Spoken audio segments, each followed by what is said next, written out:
Have you ever dreamed of winning the lottery?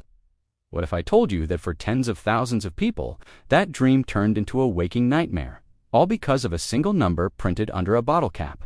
This is the unbelievable story of how Pepsi accidentally made nearly 500,000 people millionaires and the chaos that followed. It's 1992 in the Philippines. Pepsi is locked in a fierce battle with its rival.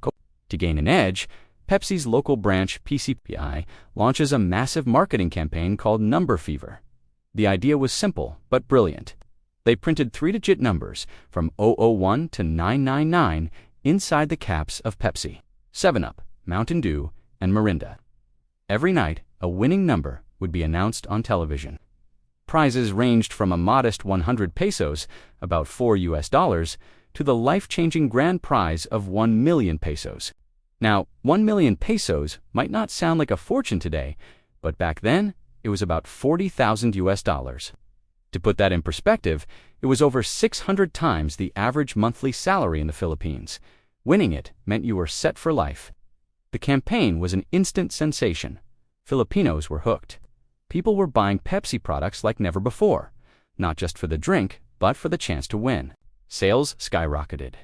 Pepsi's monthly revenue jumped from $10 million to $14 million, and their market share grew from 19.4% to an impressive 24.9%. The campaign was such a runaway success that what was originally scheduled to end on May 8th was extended for another 5 weeks. By May, over 51,000 prizes had already been claimed, including 17 lucky grand prize winners. Everything was going perfectly, too perfectly. And then came May 25th, 1992. The nation gathered around their TVs as usual. For the nightly drawing on ABS-CBN Channel 2, the drum roll started, the tension built, and the winning grand prize number was announced, 349. An explosion of joy erupted across the country. But it wasn't just one or two families celebrating. It was thousands, tens of thousands. It seemed like everyone who had a cap with the number 349 was suddenly a millionaire. The next morning, a massive crowd descended on Pepsi bottling plants all over the country, clutching their precious winning caps, ready to claim their fortunes. But their joy quickly turned to confusion, then to anger. Pepsi officials told the hopeful crowds that their caps were worthless. They explained that while the number 349 was indeed the winning number, the caps everyone was holding were misprints. They lacked a special security code that was printed on the real pre-selected winning caps. You see, the whole system was supposed to be tightly controlled. For each grand prize, only 2 caps with the winning number and the secret code were ever produced. But here's where the catastrophic error happened. Due to a computer glitch during the planning for the campaign's 5-week extension, the number 349, which was asterisk, not asterisk, supposed to be a grand prize winner, was accidentally printed on 800,000 regular bottle caps. 800,000 without the security code. Sure, but the public didn't know about any secret codes. All they knew was that the number on their cap matched the number on TV.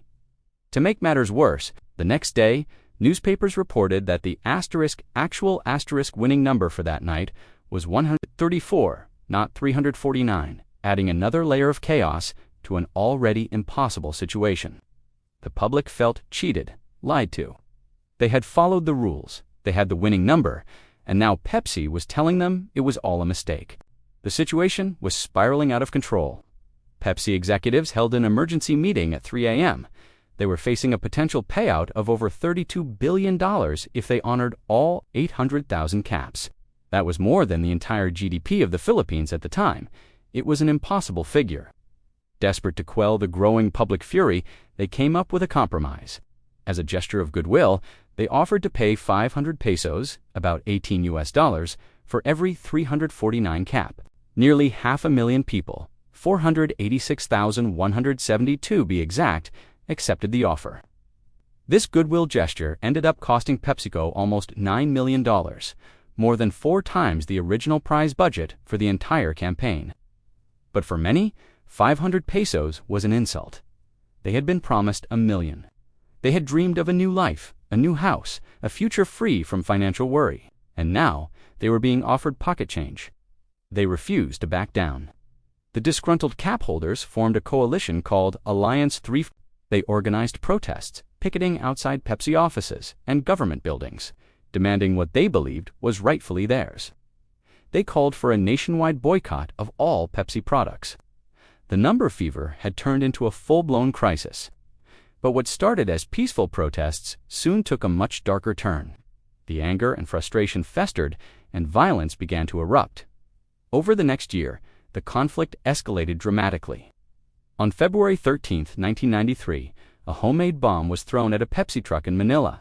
A schoolteacher and a 5-year-old child were killed in the blast. 3 months later, a grenade was thrown into a Pepsi warehouse in Davao City, killing 3 employees. Pepsi executives started receiving death threats. Their delivery trucks became moving targets. In total, at least 37 trucks were stoned, set on fire, or overturned. The company was under siege. The situation became even more bizarre when one of the men accused of the bombings confessed that he and his accomplices were allegedly paid by Pepsi themselves to stage the attacks. The goal, he claimed, was to frame the protesters and Alliance 349 as terrorists, discrediting their movement.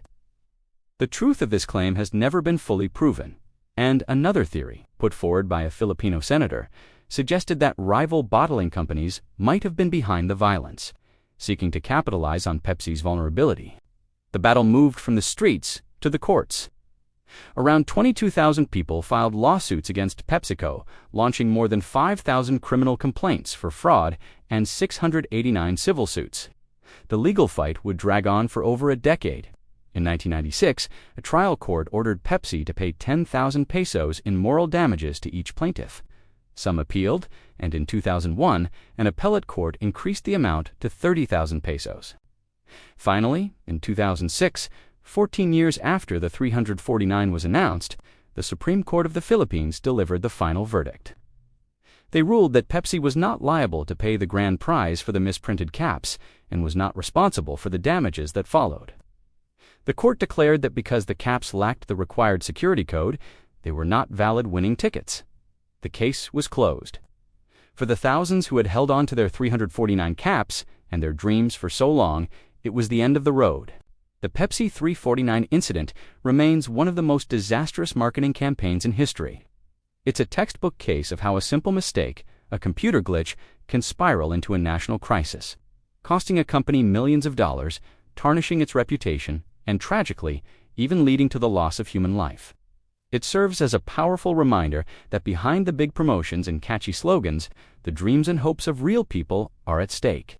A fever dream that for many in the Philippines turned into a prolonged and bitter nightmare. What do you think? Was Pepsi right to refuse payment, or should they have found a better way to handle the crisis? Let me know your thoughts in the comments below. Thanks for watching, and if you found this story as fascinating as I did, don't forget to like, subscribe, and hit that notification bell for more incredible true stories. See you next time.